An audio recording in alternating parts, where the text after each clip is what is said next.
أعوذ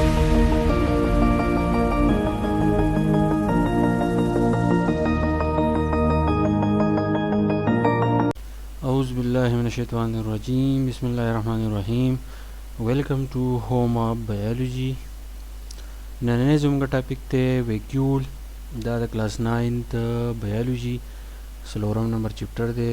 موږ ارګنل ټاپکونه شروع کړي. دا باقي یو ټاپک دی ویکیول.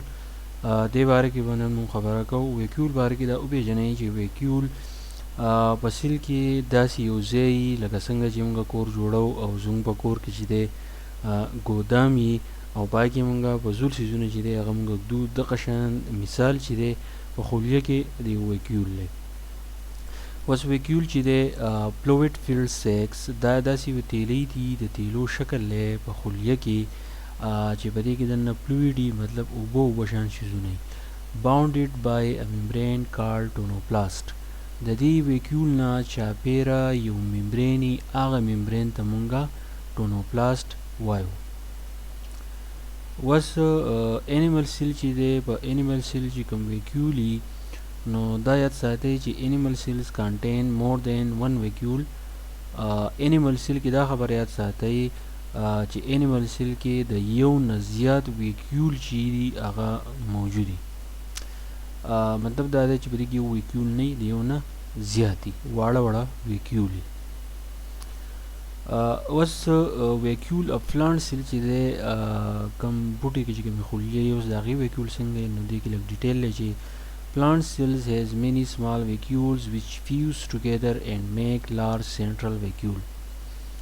اوس په پلانټ سیل کې هم ډېر شی ویکیولز دي، خو هغه ویکیول چې دي هغه راغونډ شوي او په جمع په شریکه باندې یو غټ ویکیول چې دی هغه یې جوړ کړی. او اټ کنټین سالټ، په دې ویکیول کې مالګی، واټر اوبه یې پکې، او دې نه علاوه ادر میټیریل او نور څیزونه چې دی هغه پکې هم موجود دي. بله خبره دا ده چې it pushes other materials towards cell wall and plant cell become rigid. it pushes other material د دې پلانټ سیل د وجې نه نور څیزونه چې دي هغه یو طرف ته چې دی پوش کړي سیل وال طرف ته، او د هغې د وجې نه سیل چې دی هغه ډېر زیات سخت دي. مطلب دا چې په پلانټ سیل کې یو غټ ویکیول وي او نیوکلیس چې دی هغه هم یو طرف ته چې دی پوش کړی، او د دې وجې نه کوم سیل چې دی هغه ډېر زیات سخت دي. اوس د دې فنکشن څه دی چې ټیک ان میټیریل، مطلب دا ده چې دا څیزونه سیل ته کله راشي نو دا چې دی سټور کوي. ایکسکریشن اف ویسټس، او ځینې څیزونه داسې دي چې د هغې دا ایکسکریشن کوي چې د کومو څیزونو ضرورت نه وي نو هغه چې دی دا ایکسریټ کوي. که زما ویډیو ستاسو خوښ شوي نو زما چینل چې دی ضرور سبسکرایب کړئ. تھینک یو، ډېره مننه.